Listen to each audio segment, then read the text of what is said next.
E hoje a gente está aqui com os convidados, o professor Márcio Pelícia e a professora, olha, o Márcio Pelícia e a Joseli Rizardo. O Márcio Pelícia, ele é da Engenharia da Computação e a Joseli Rizardo, ela é da Ciência da Computação.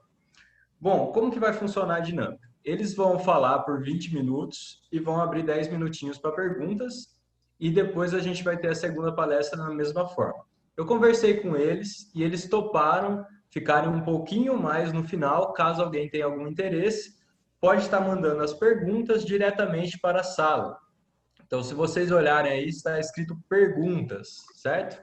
Então, um bate-papo aí das perguntas, vocês vão mandando as curiosidades que vocês têm sobre a profissão.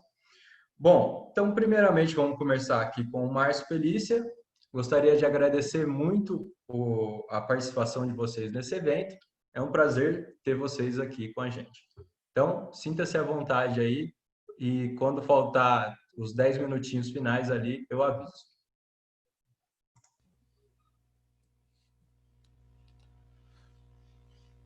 Ah, boa tarde, pessoal. Meu nome é Márcio. Espero que todo mundo me vendo bem aí, né? Via remotamente.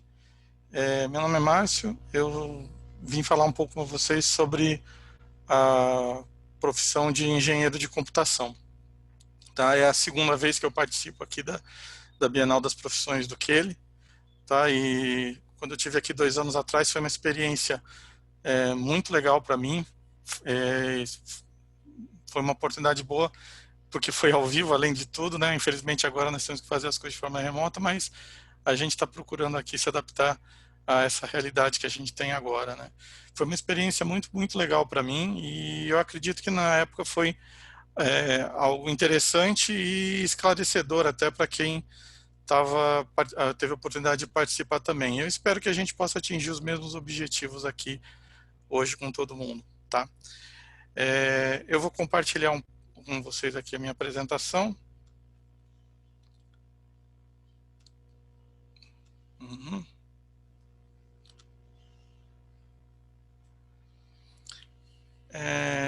Newton, está aparecendo para todo mundo aí já o slide? Sim, perfeito. Tá ok.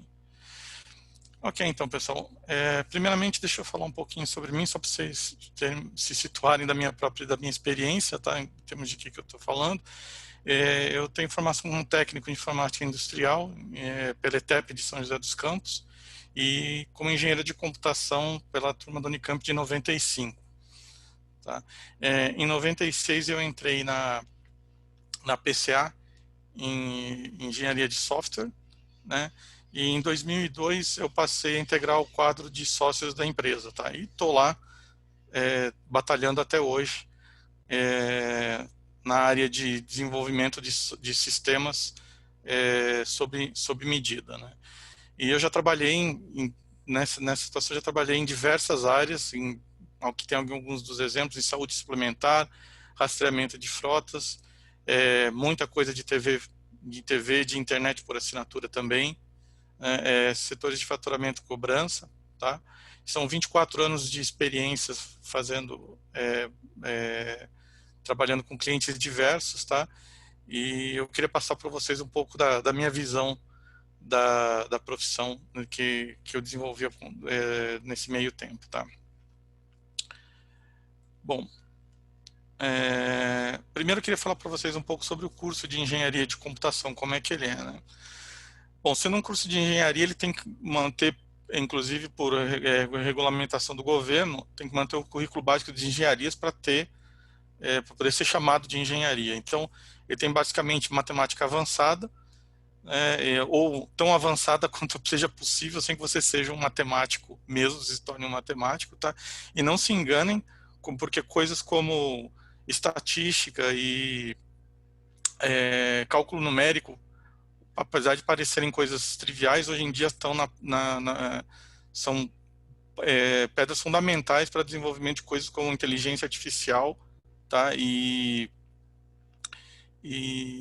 análise de dados, né? Engenheiro de dados, engenharia de dados. Então, matemática é algo bastante importante, mesmo parecendo mesmo nas coisas mais simples, tá? O currículo mantém também aulas de física, química, resistência de materiais, da parte de exatas, tópicos gerais em humanidades, né? Direito, ciência do ambiente, economia, contabilidade também, inclusive, tá? E essas coisas compõem o currículo básico, já é bastante carga horária. E tem as disciplinas específicas, né? Normalmente incluem coisas na área de teoria de programação, do básico ao avançado, tá? Apesar que, pelo menos no meu tempo, a gente não aprendia exatamente as linguagens, né, em curso de engenharia. Eram dadas as teorias de programação e a linguagem você que aprendesse conforme fosse sendo necessário, tá? A gente tinha que se virar bastante nesse aspecto, tá? A parte de engenharia de software, que diferencia da teoria de programação, porque é para você controlar um projeto de software, como é que você organiza todas as pessoas, atinge objetivos, levanta dados e constrói um software adequado para a necessidade específica de um cliente. É bem mais complicado. Na minha época era uma coisa muito nova, assim, no tempo que eu estudei, assim, mas é algo extremamente importante na profissão, tá? Pelo menos para quem desenvolve na parte de software, tá? Temos também a parte de eletrônica, de circuitos digitais, com noções de eletrônica para desenvolvimento de hardware, parte integral do currículo, tá? A parte de redes, que aí mescla tanto redes fixas, móveis e infraestrutura de computação, tá? E sempre tem uma parte do curso, né, que é meio que um tanto quanto mutante conforme o tempo passa, que é tentar abordar um pouco das tecnologias que estejam em evidência na época que o aluno está estudando, né? No meu tempo tinha muito processamento de imagem, tinha um pouco de robótica, inteligência artificial ainda era coisas para pós-graduação, né? Hoje em dia já mudou para caramba de lá para cá. Computação distribuída já era algo importante no meu tempo também, e assim por diante, tá? O fato é que o curso que a computação é uma área muito dinâmica e muda de um ano para outro, você tem novidades, tá? Então não há como um currículo cobrir tudo que a pessoa poderia aprender.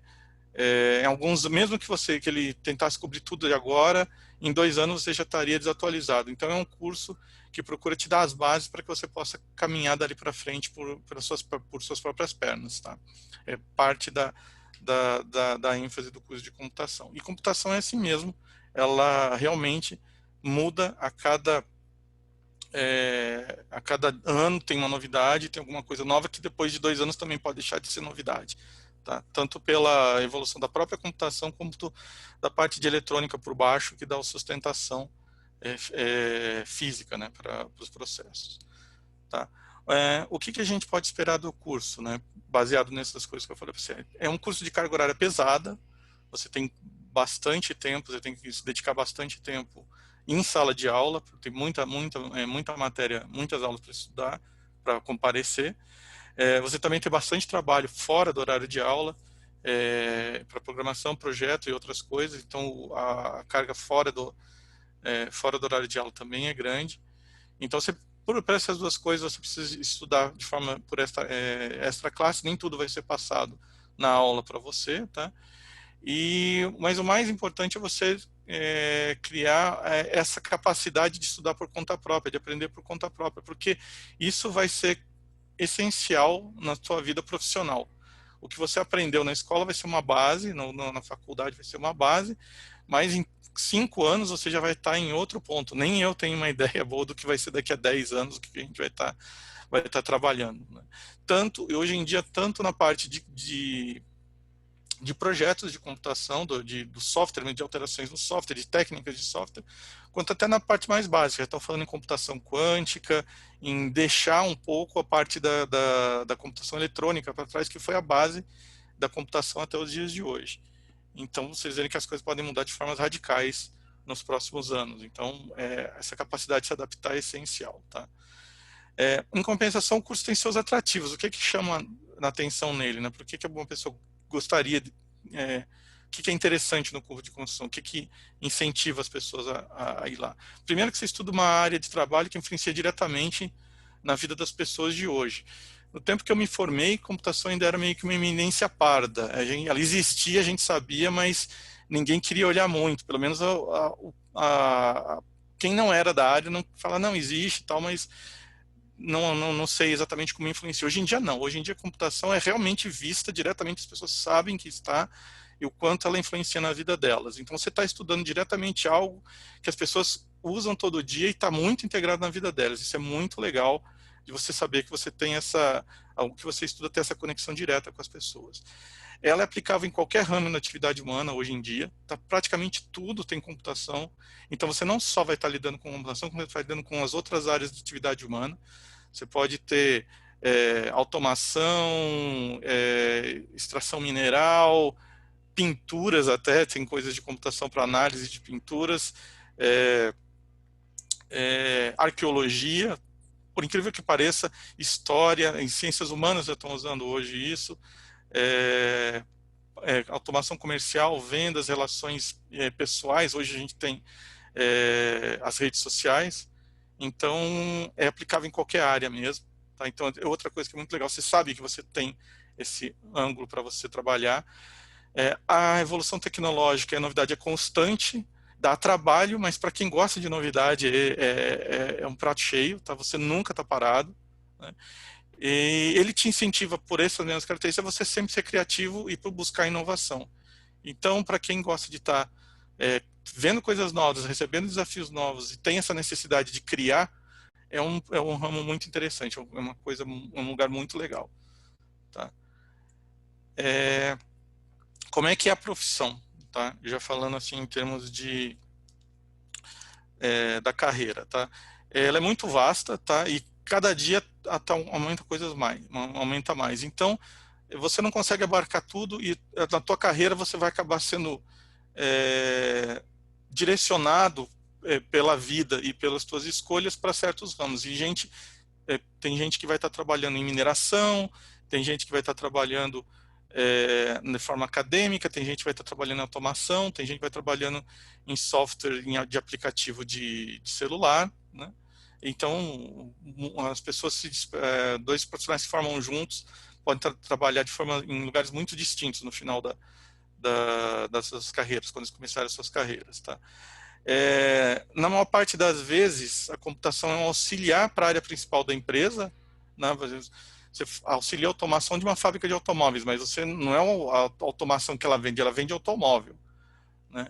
Você cuida do RH, o seu programa controla o RH, mas não é o RH é ainda a parte auxiliar da empresa.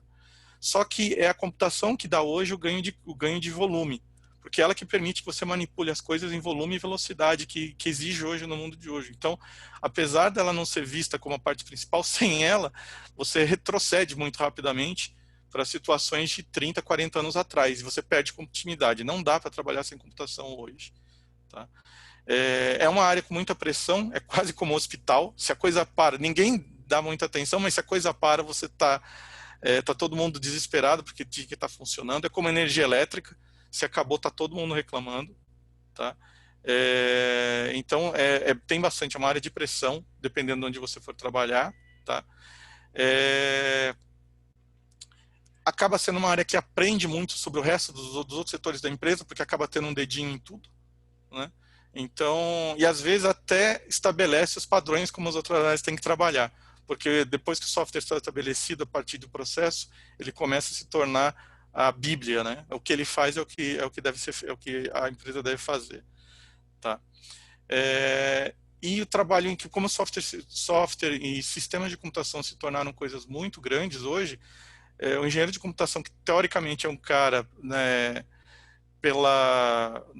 tem uma certa fama de ser uma pessoa mais tímida ou mais retraída, é alguém que tem que trabalhar em equipe de forma constante. Então, o trabalho de equipe é muito importante, e a evolução natural do engenheiro de software, ou mesmo do engenheiro de sistema de hardware, é começar como alguém que está trabalhando, desenvolvendo uma partezinha do projeto, e passar a ser líder de equipe, gerente de projeto e gerente de área, e assim por diante. Esse costuma ser o caminho. Ou isso, ou a pessoa se torna um especialista numa área, numa tecnologia muito específica, o que tem um seu lado bom, mas também tem o seu risco, que ela pode se tornar obsoleta em pouco tempo.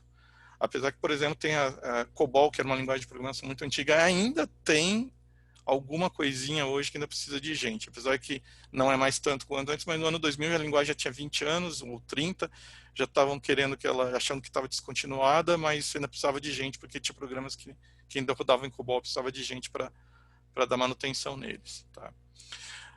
Qual que é o perfil do bom profissional, ou do profissional que é valorizado pelo mercado de trabalho, tá?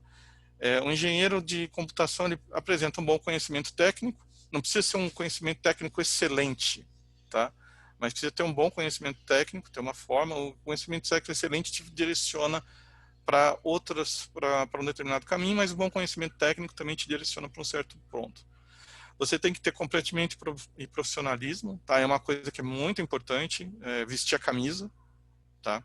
E trabalhar com afinco, né? Não é porque computação, porque você não está carregando nada nas costas, que não dá trabalho, dá bastante trabalho, sim, tá? E precisa ter força de vontade para chegar nos lugares que você quer. Você tem que ter esse ímpeto de se manter atualizado, não esperar que te forneça uma atualização, você ia correr atrás.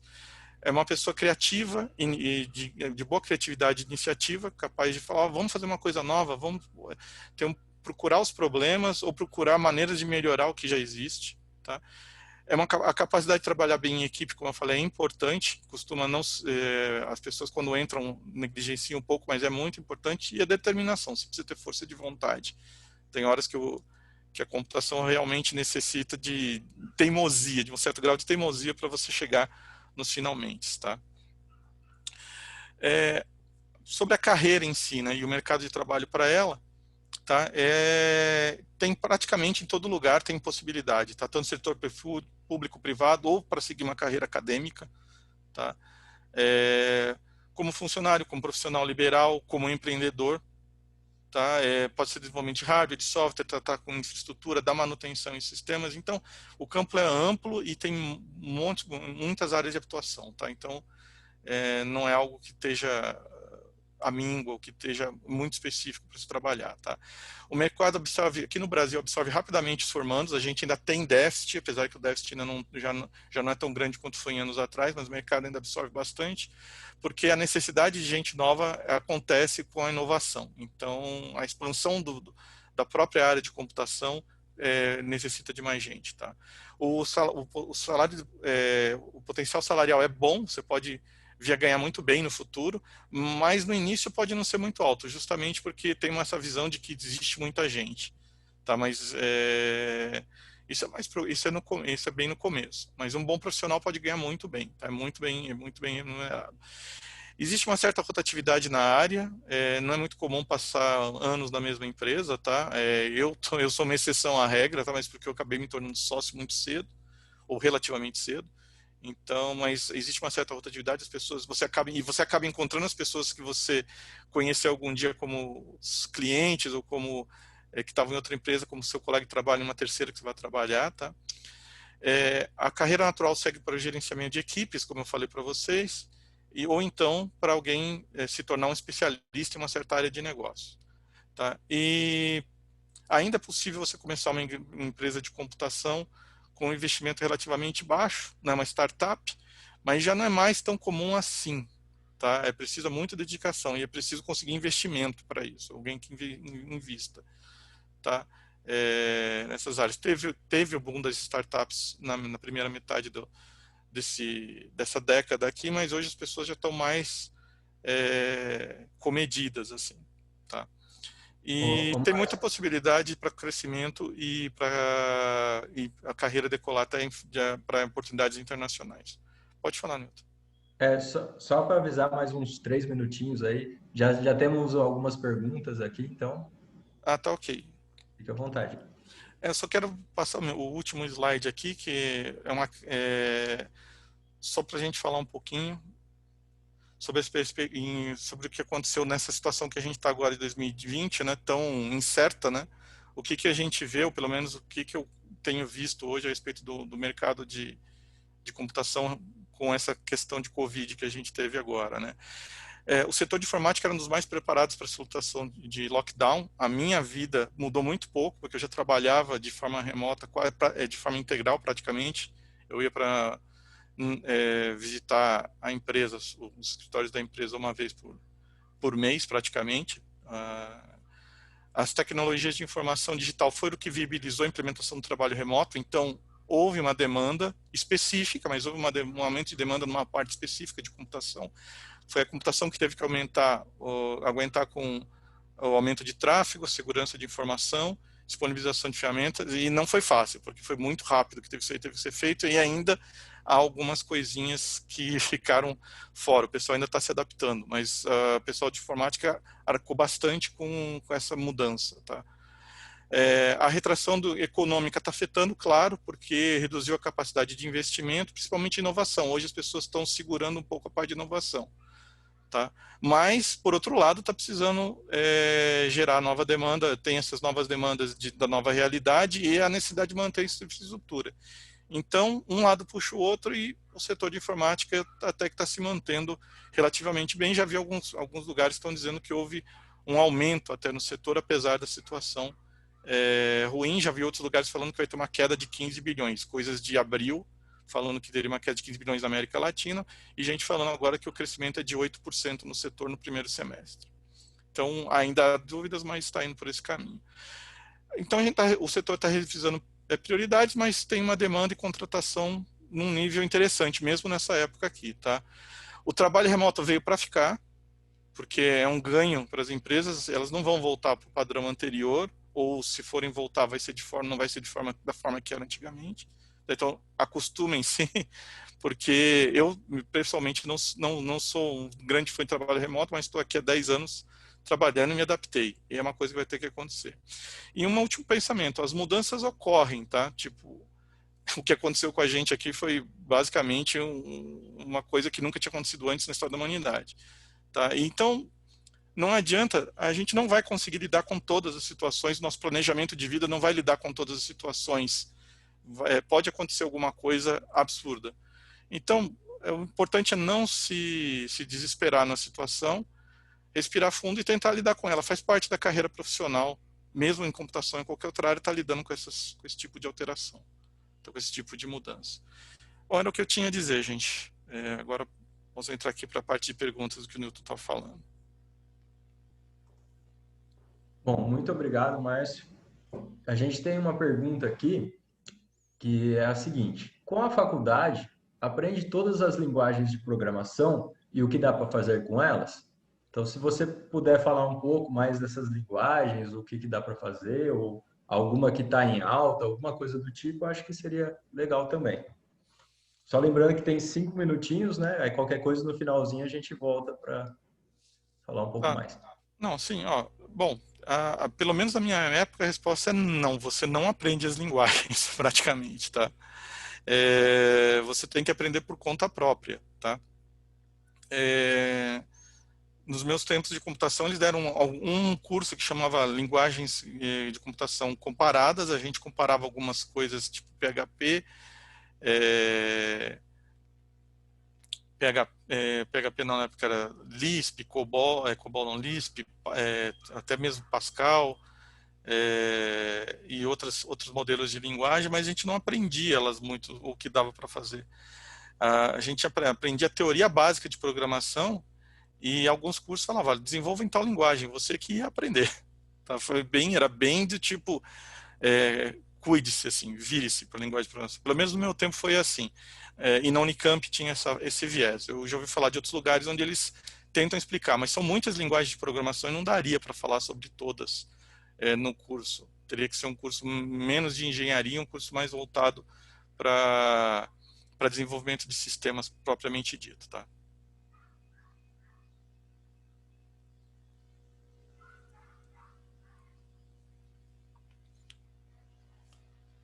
Tem mais alguma pergunta aí, Newton?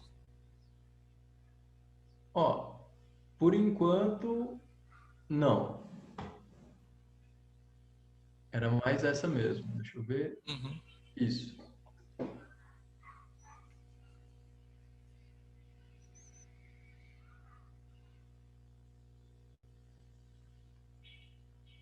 Então, por enquanto, não tem nenhuma outra pergunta. Eu acho que a gente pode dar sequência aqui. Alguém queria fazer alguma outra pergunta aí rapidinho? A gente tem mais 4 minutinhos. Fiquem à vontade para estar perguntando, gente. Hilton, eu só vou aproveitar que eu entrei agora aqui e agradecer o Márcio, é o Melão, tá? Eu queria agradecer o Márcio, viu, Márcio? Mais um ano aí, agora online, né? Sim. Tá mais fácil por um lado, a gente não vê o sorriso, não dá um abraço, mas pelo menos a gente, né, consegue fazer aí sem grandes transtornos, tá? Muito obrigado e quero agradecer a Joseli também, que vai entrar daqui a pouco, tá bom? Milton, fica à vontade Eu aí, que comanda a agradeço, sala. viu, Luiz? Obrigado, viu?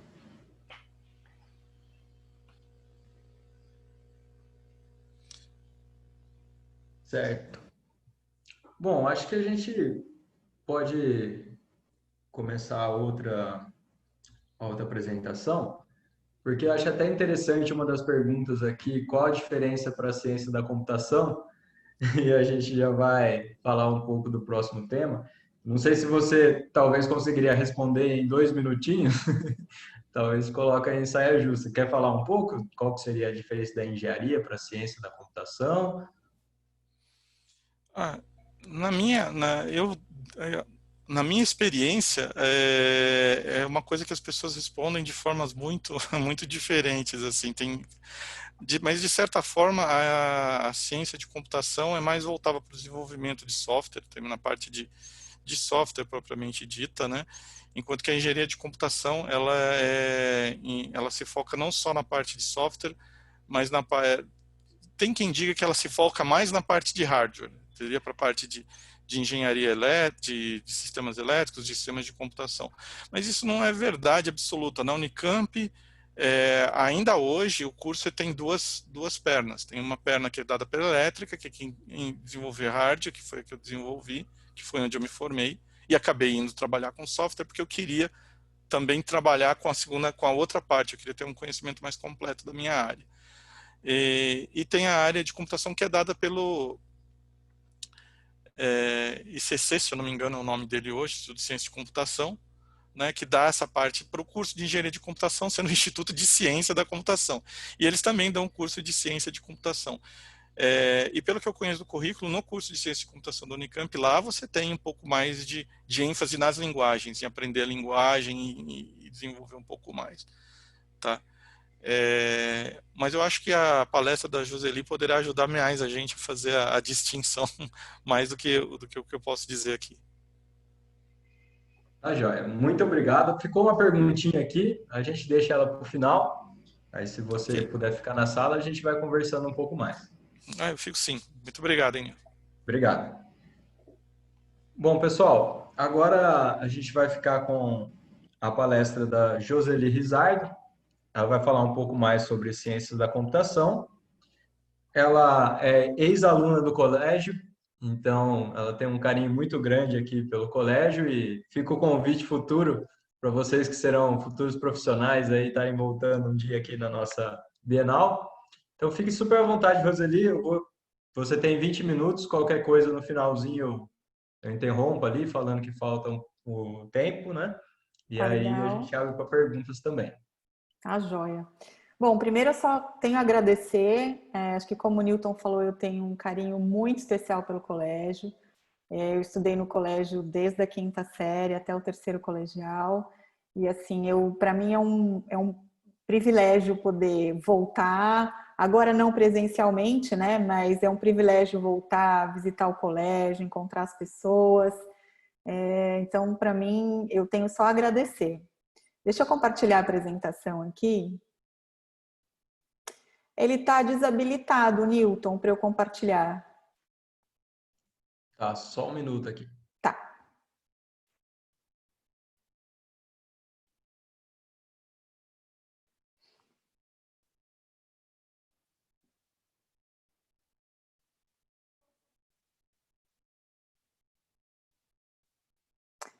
Enquanto a gente não...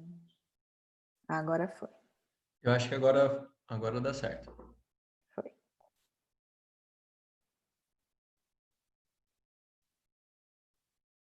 Vocês estão enxergando? Está compartilhando agora?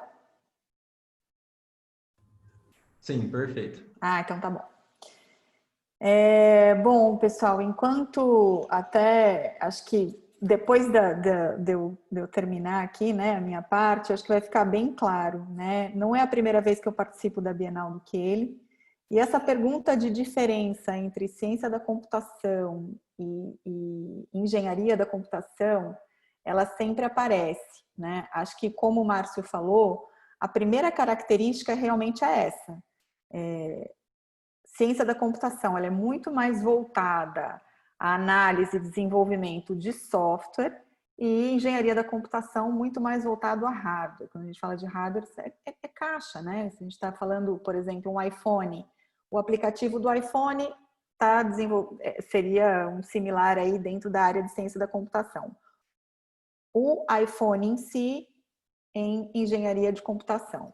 Mas acho que hoje, como as coisas mudaram bastante, acho que as coisas estão muito se permeando, tá? Entre ciência e engenharia da computação. Mas só para eu me apresentar, eu sou a Joseli, eu sou da turma de 92 do colégio. Eu saí do colégio Keele, eu não fiz cursinho, eu já passei na Unesp. Na época eu não tinha muita certeza do que eu queria fazer, eu só sabia que eu queria fazer alguma coisa referente à matemática.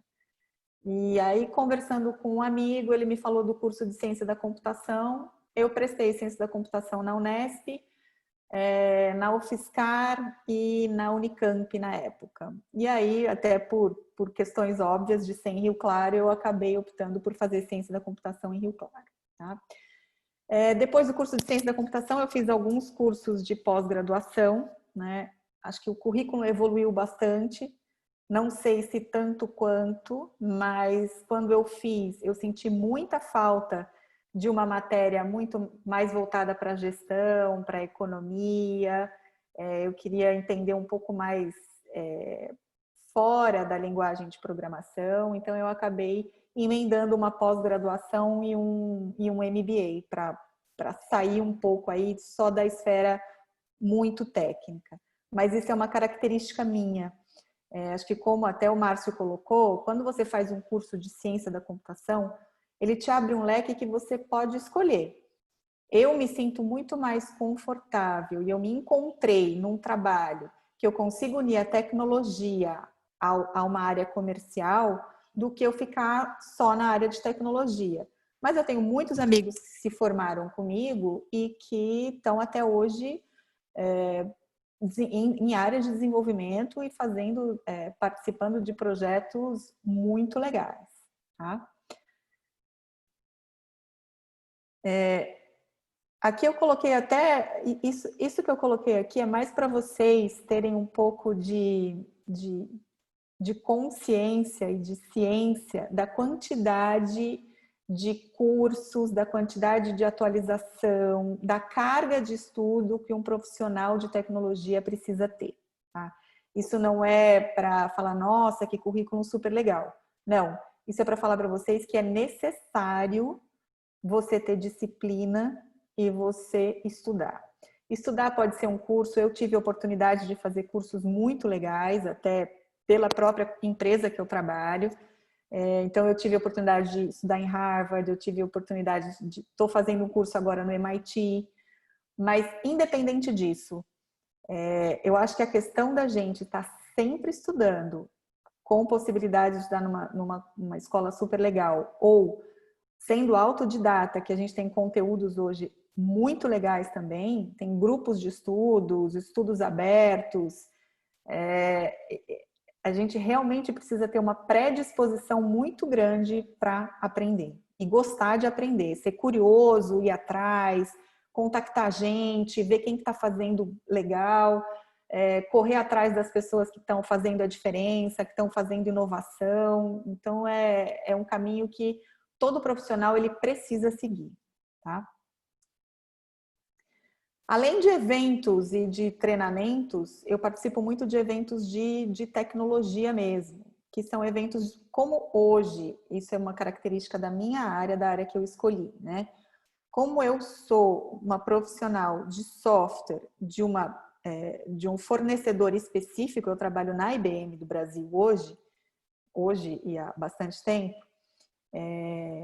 eu participo muito de lançamentos de produto. Então, como a gente falou, a área de tecnologia, ela não tem, ela não para. Então, as coisas estão sempre se atualizando, estão sempre em movimento.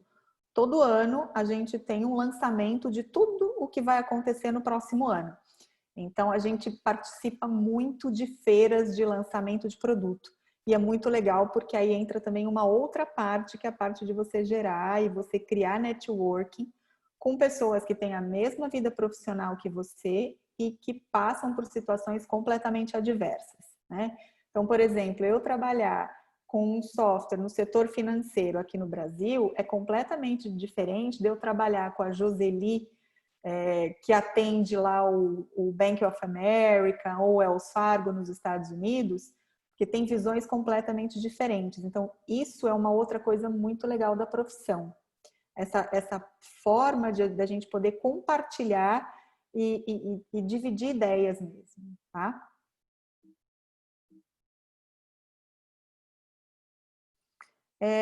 Como é que é o curso, né? Acho que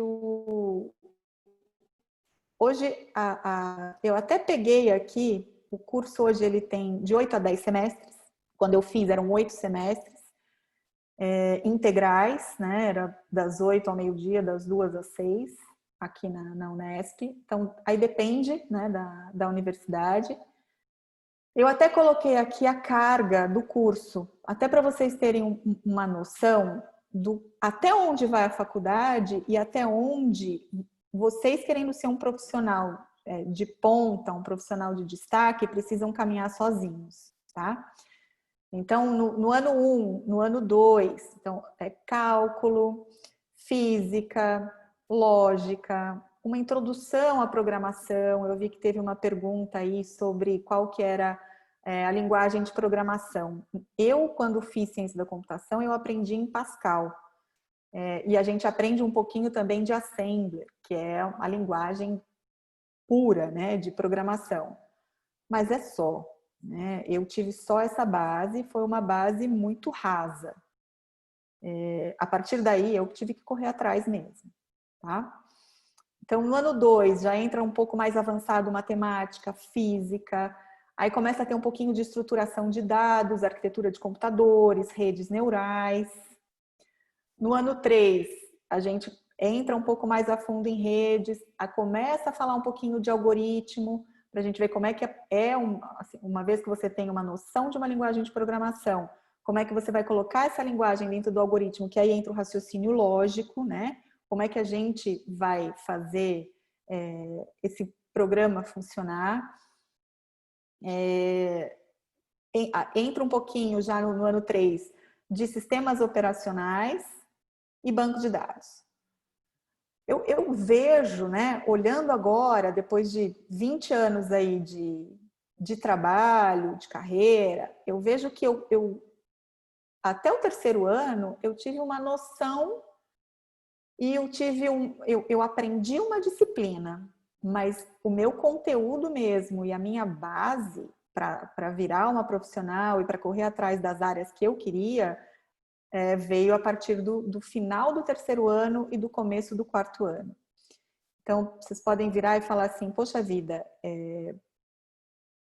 eu vou ficar 3 anos aqui aprendendo matemática, física, álgebra, lógica, vai.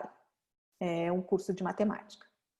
Com raras exceções, como uma linguagem de programação, como um sistema operacional, um banco de dados, mas o pesado, a carga do curso mesmo, pesada, é matemática pura. Então, tem que gostar de matemática.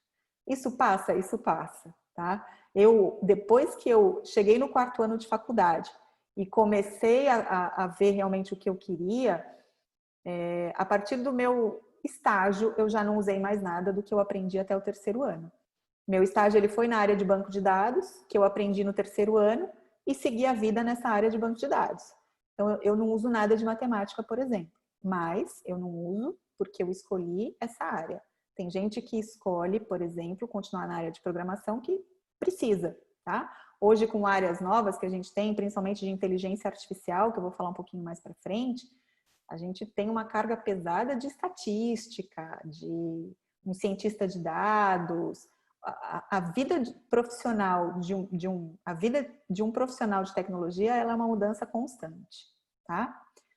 E aí eu coloquei aqui algumas disciplinas optativas que eu vi que algumas universidades, eu até fui fazer uma pesquisa antes de falar com vocês, que eu vi que tem algumas universidades que estão colocando algumas matérias como disciplinas optativas.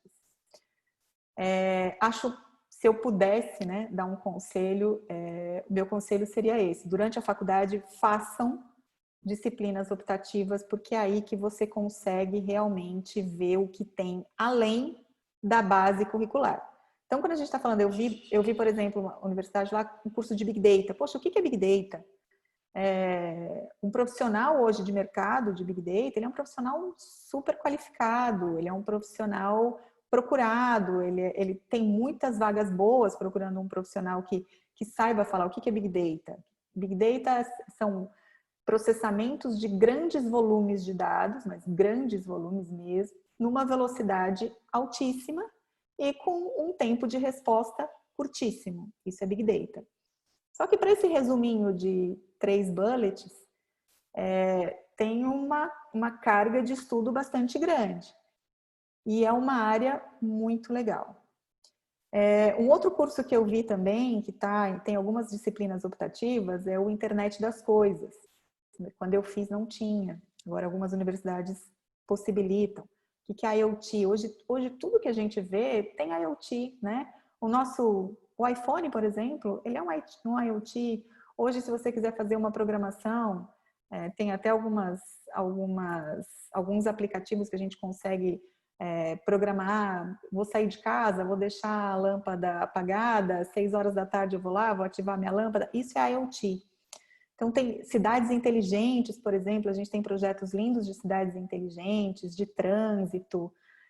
Como é que eu faço uma melhor rota de ambulâncias? Isso tudo é IoT, a internet das coisas. Tá? Inteligência artificial. Sempre tem aquela pergunta, né? Mas a inteligência artificial hoje está deixando muito profissional sem emprego. Não, é o contrário. A inteligência artificial está possibilitando que os profissionais tenham, principalmente, trabalhos mais cognitivos, né? Então, se eu pego, por exemplo, uma operação de telemarketing hoje, vamos chamar um chatbot de uma inteligência artificial, porque não deixa de ser. Se eu pego uma operação de telemarketing hoje, eu não vou deixar o atendente lá fazendo um atendimento de primeiro nível, um atendimento de segundo nível, não. Eu coloco isso de uma maneira digital, de uma maneira já com uma inteligência artificial, com uma curadoria, e eu permito que esses profissionais que estejam lá no call center, eles façam um atendimento com um nível muito mais elevado, já tendo passado por um nível não humano de atendimento. Tá? Um outro ponto de inteligência artificial, por exemplo, a gente tem hoje, principalmente na área de medicina, de nanotecnologia, medicina e nanotecnologia, né? Acho que principalmente agora, nessa época que a gente está de distanciamento, alguns exames que eles estão sendo feitos utilizando inteligência artificial e nanotecnologia médica. Então, essa área de inteligência artificial, ela é maravilhosa e vale a pena, sim, se tiver uma matéria optativa, participar. E a área de ciência de dados, que é uma área que eu comecei, né, minha vida profissional na área de dados. Agora eu atuo 100% na área de inteligência artificial, mas essa área de dados é uma área também muito rica, né? Então, a gente até brinca, né, que o novo petróleo é o dado. E o que é o dado? O dado não é nada. Se você não tem um bom profissional que sabe tirar uma informação de um dado não é nada. Então, a qualificação de um profissional e a maneira com que esse profissional ele vai se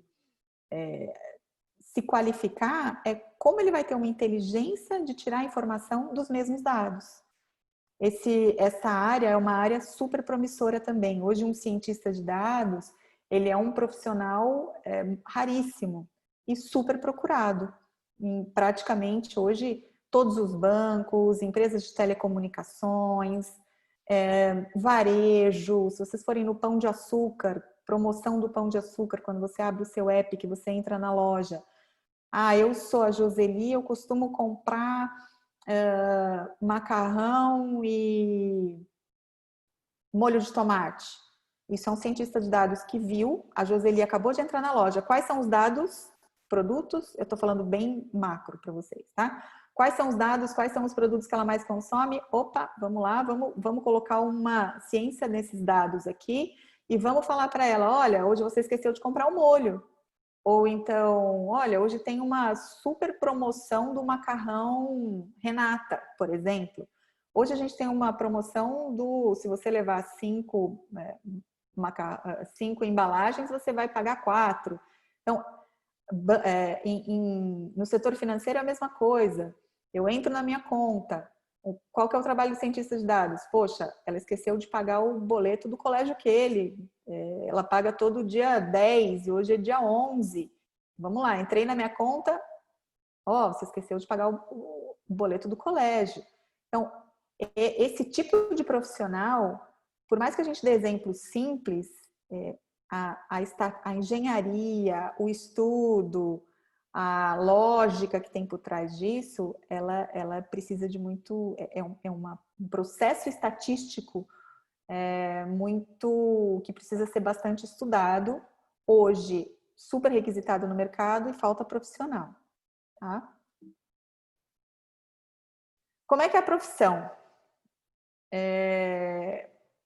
Eu coloquei aqui alguns pontos que logo que você sai da universidade, tem alguns pontos específicos já de início, né? Então, normalmente, você vai trabalhar com desenvolvimento de software, ou você vai trabalhar com serviço. O que é serviço? Alguém desenvolveu esse software e você vai implementar, você vai instalar, ou você vai trabalhar com serviço de consultoria, que você vai... O que é uma consultoria? Você vai entender o que aquele software, o que aquele produto faz, você vai entender qual que é a necessidade do cliente e você vai fazer uma abordagem consultiva para juntar as duas coisas, tá? Então, vejam, um desenvolvedor é 100% mão na massa. Um implementador é mais ou menos mão na massa. Um consultor é quase nada de mão na massa, de desenvolvimento. Eu continuo falando de tecnologia, né? Ou eu posso falar de suporte, então, suporte de usuário, suporte de aplicação. E aí, é difícil a gente já se formar e já entrar numa área de gestão, né? A não ser que você participe de algum processo de trainee, de que você vai ficar aí uns 6 meses fazendo um trabalho mesmo de passar por todas as áreas da empresa, mas normalmente não é a primeira possibilidade de já entrar numa área de gestão. Mas abre caminho também, depois de você ter uma experiência em algumas das outras áreas, você fazer uma gestão de projeto, você fazer uma gestão de pessoas, você ser gestora de um sistema todo. Então, essa área é uma área que ela abre muitas possibilidades de tipo de trabalho, de rotina de trabalho. A minha profissão, por exemplo, não... Joseli, Oi. Só interrompendo aqui, falta mais uns 2, 3 minutinhos aí para você ir fechando. Tá bom. Obrigado. Aqui, na minha profissão, por exemplo, não tá aqui. Eu sou da área de vendas, tá? Então, mais um ponto. Deixa eu passar aqui. Qual que é o perfil do bom profissional? Acho que o Márcio falou bastante coisa. Acho que a gente tem que ser muito apaixonado pela profissão e por tecnologia, porque uma das coisas que a gente precisa é ser muito resiliente. O mundo pode estar caindo. Acho que eu gostei até de uma analogia que ele fez, né? Que às vezes a gente parece médico, porque a produção está parada, o sistema está parado, o ambiente do cliente está parado, o caixa eletrônico não está soltando dinheiro. É a gente que vai ter que resolver ali de algum jeito, tá? Então, é pressão o tempo todo, sim, é pressão o tempo todo, ou com entrega, ou com problema, ou com prazo, tá? Então, a gente tem que ter muita resiliência e tem que gostar muito do que faz. Inglês fluente, todo mundo precisa ter, tá? Até porque o meu chefe, por exemplo, fica nos Estados Unidos. Gostar de estudar, como eu falei para vocês, precisa, e precisa ser autodidata, tá? Uma característica super importante num bom profissional é ser criativo e gostar de inovação. Então, sempre que eu tenho um problema, como é que eu resolvo esse problema da melhor maneira possível? Ou como é que eu faço desse limão uma limonada? Como é que eu posso transformar esse problema numa oportunidade? Sempre a inovação tem que estar... E sempre pensar que a tecnologia não é só tecnologia. A gente tem que ter consciência de que nós estamos, na grande maioria das vezes, hoje, mudando a vida de pessoas. Por exemplo, nessa época de Covid, o que a gente tem nesse momento, né? A gente fez uma força-tarefa gigante com empresas de telecomunicações e com as grandes empresas de tecnologia para a gente conseguir montar todo um aparato para as pessoas falarem onde estão, fazerem mapeamento, postarem no aplicativo que estão doentes ou que o exame deu positivo. Como é que a gente faz a densidade demográfica disso? Isso foi uma força-tarefa gigante. E nisso a gente está ajudando, né, pessoas, a sociedade como um todo. Então, isso é uma das coisas que a gente precisa muito e é uma das coisas muito enriquecedoras da tecnologia, que não era antes, né, que a gente está mexendo com vidas. Finalmente, né, eu acho que a gente pode falar que tecnologia não é só tecnologia, que a gente ajuda na identificação na melhoria de vida das pessoas, tá? E um outro ponto também é ser resiliente. Como é que é a carreira e o mercado de trabalho? Acho que é constante ebulição, como eu coloquei aqui. Eu coloquei alguns pontos aqui de coisas novas. Então, computação quântica, blockchain, todo mundo hoje fala de Bitcoin, não é nem hoje, né? Já fala há bastante tempo, mas o Bitcoin ele surgiu e já surgiu o blockchain para a gente conseguir fazer essa triagem. Robotização no sentido da gente tirar movimentos repetitivos e colocar isso num modo mais automatizado. Inteligência artificial, que eu já falei com vocês. Realidade estendida, que a gente vê muito para jogos, mas hoje a gente vê a medicina usando muito realidade estendida. IoT, Big Data, que eu conversei com vocês também. Open Banking, que tá super novo agora, que os bancos eles estão sofrendo muito um ataque de novos bancos entrantes com características totalmente open, com desenvolvimento colaborativo. Então tem muita coisa nova. Dá para falar de tudo? Não, não dá, né? Às vezes a vida te joga em algumas possibilidades aí, a gente segue, mas não dá para saber tudo. A gente precisa saber o que mas com profundidade a gente precisa ter um nível de profundidade no que a gente escolher, tá? Em relação a vagas e salários, acho que eu tive alguns colegas nesse momento de pandemia que saíram da IBM, foram para a Google, foram para a Amazon. Eu tive outros colegas que já trabalharam comigo que voltaram para a IBM. Então, nesse momento, por incrível que pareça, o nosso mercado ainda continua bastante agitado. E acredito que vai continuar mais ainda, com todo mundo trabalhando remoto, com 5G, com essa maneira digital da gente trabalhar agora. Eu vejo uma tendência ainda muito grande de crescimento, tá? E aí, rapidinho, eu também fui um pouco ponto fora da curva, que eu estou há 18 anos na IBM. Não considero que eu fiz 2 anos a mesma coisa. Cada ano eu fiz uma coisa diferente, já trabalhei com clientes diferentes, já vendi coisas diferentes, já fui analista de sistemas, hoje trabalho com inteligência artificial, já trabalhei com ciência de dados, já trabalhei com mercado financeiro, já trabalhei com seguradoras, já fiz gestão de projetos, já tive gestão de equipes, já trabalhei com desenvolvimento agile. Então, eu sou também um ponto fora da curva, mas como eu sempre tive a oportunidade dentro da IBM de fazer as coisas que eu queria e sempre tive a oportunidade de trabalhar com tecnologia de ponta e ter o treinamento que eu queria, eu sempre tive muita sorte, né? E estudei muito também. Eu estou há 18 anos. Eu acho que eu estourei bastante o tempo, Era isso que eu tinha para falar para vocês. Se vocês me deixassem, eu ia falar muito mais. Mas eu estou super à disposição para responder perguntas. Bom, muito obrigado, Joseli. Foi muito bacana a sua apresentação aqui, tirando algumas dúvidas aí até da palestra anterior, né, que os alunos perguntaram.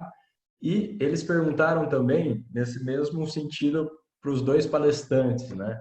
Se vocês fizeram estágio durante a faculdade, ou se vocês acabaram tendo esse contato maior com o mercado de trabalho após a formação. Tá, posso Então, responder? pode. Quando eu fiz ciência da computação, o último eu fiz em Rio Claro, né? Então eram 3 semestres e meio de curso e o último semestre era de estágio. Só que eu não... E no último semestre ainda tinham 2 matérias para serem feitas. E aí eu não consegui nenhum estágio em Rio Claro que eu pudesse fazer, conciliar. E eu acabei me formando em 5 anos. Eu optei fazer algumas matérias optativas no quarto semestre, no quarto ano, né? No último semestre do quarto ano. Terminei todas as matérias e aí no quinto ano eu fiz um ano todo estágio. Eu fiz estágio numa empresa de software multinacional chamada Informix, que hoje a IBM comprou. Então eu fiquei um ano todo fazendo estágio, o que eu acho que para mim me ajudou muito, porque eu consegui fazer as duas coisas bem feitas, né?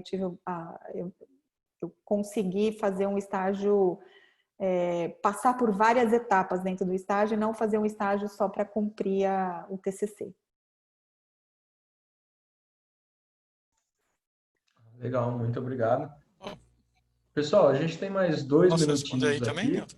Sim, sim. Só dar um informe aqui. A gente tem mais 2 minutinhos, mas como na programação a gente vai ter um tempo maior para a próxima palestra, vocês fiquem à vontade aqui, da gente estar conversando até próximo às 18h30.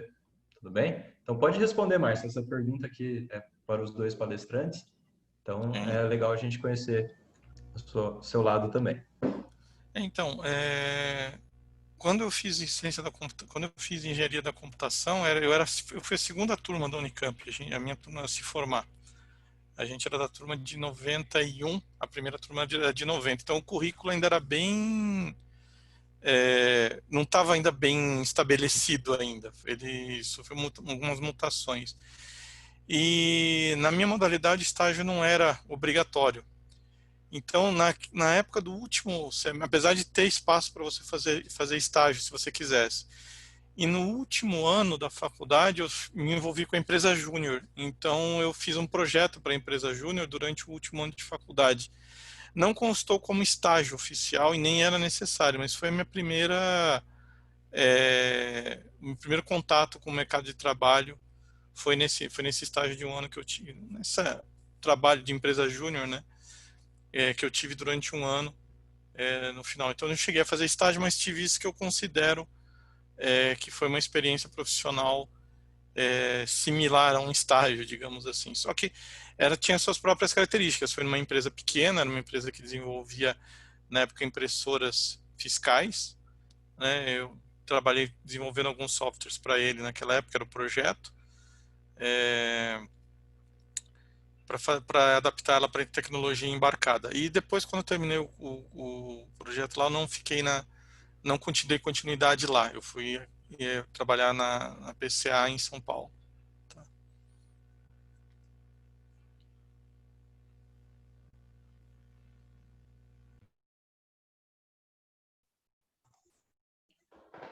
Legal.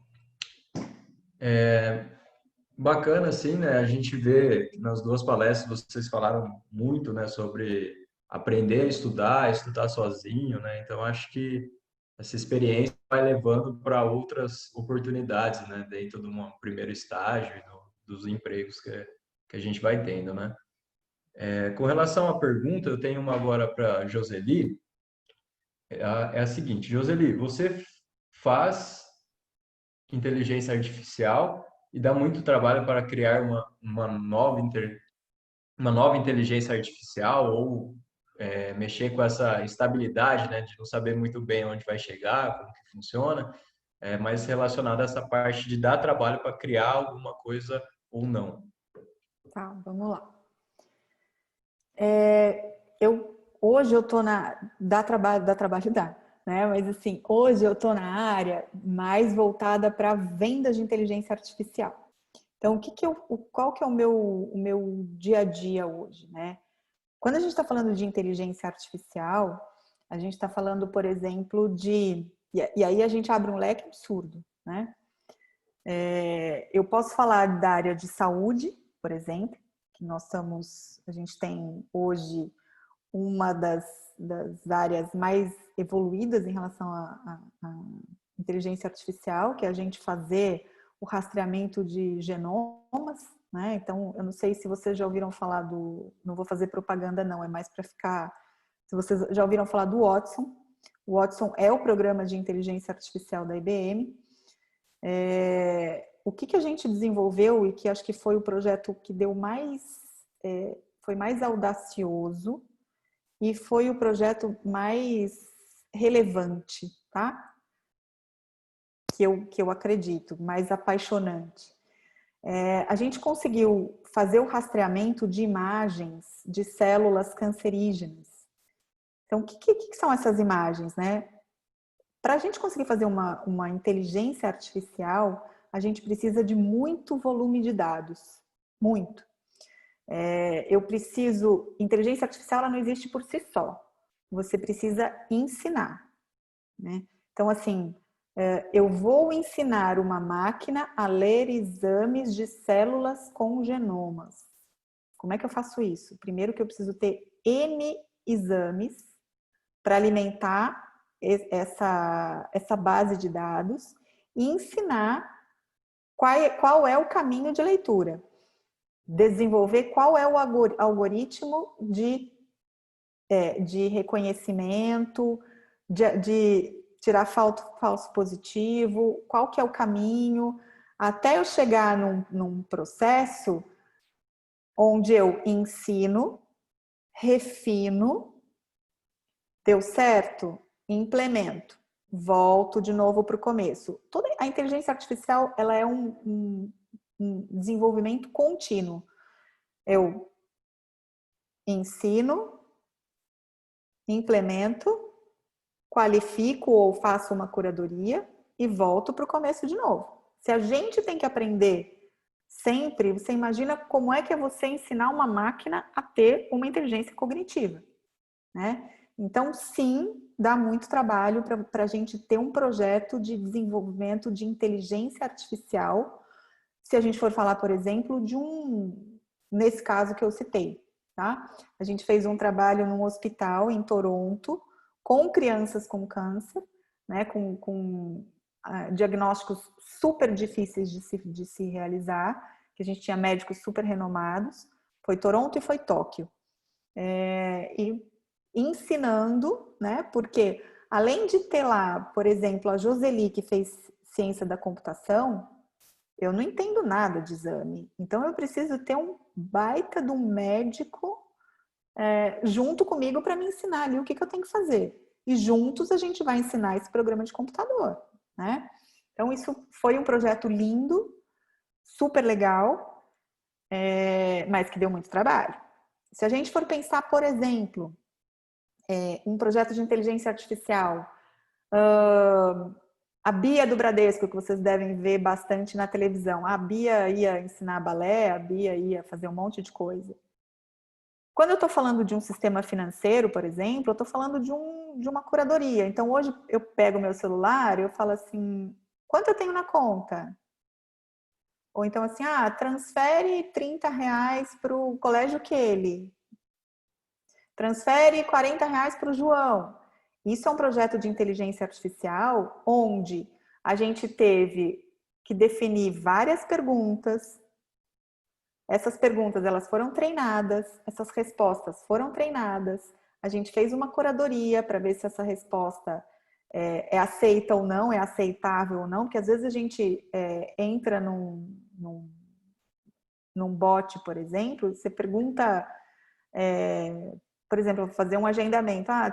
Eu consigo um horário tal dia? Não, obrigada. Vamos verificar. Então, assim, tem esse processo de curadoria, ele precisa ser muito bem feito, tá? Mas dependendo, se eu pego alguma coisa mais simples, a inteligência artificial ela já tem muita coisa pronta, tá? Então, nesse caso, por exemplo, de um bot comparado com um caso de medicina, são níveis completamente diferentes, tá? Um outro caso, é o último que eu vou colocar para vocês, senão eu vou alongar bastante. A gente fez um projeto de inteligência artificial num hospital, num hospital neonatal, onde tinha as crianças, né? E tinha uma enfermeira lá que era a enfermeira que sabia tudo. Tudo que, né? Não, o último nível de pergunta era a Dona Elisa, né? Sempre, se ninguém conseguia responder, era a Dona Elisa. E a Dona Elisa ia se aposentar. Então, poxa, o hospital, que é um grande hospital em São Paulo, então, vamos fazer um projeto de inteligência artificial, porque a Dona Elisa vai se aposentar e a gente precisa absorver esse capital intelectual aqui. Só que teve uma grande falha nesse projeto, porque a Dona Elisa aposentou antes da gente fazer toda a curadoria e fazer todos os testes de respostas para alimentar essa rede de inteligência artificial novamente. Então, assim, é difícil fazer um projeto de inteligência artificial? Mas desde que você tenha programação correta, desenvolvedor correto e o usuário que conhece do assunto mais do que qualquer um participando do projeto, a gente consegue fazer.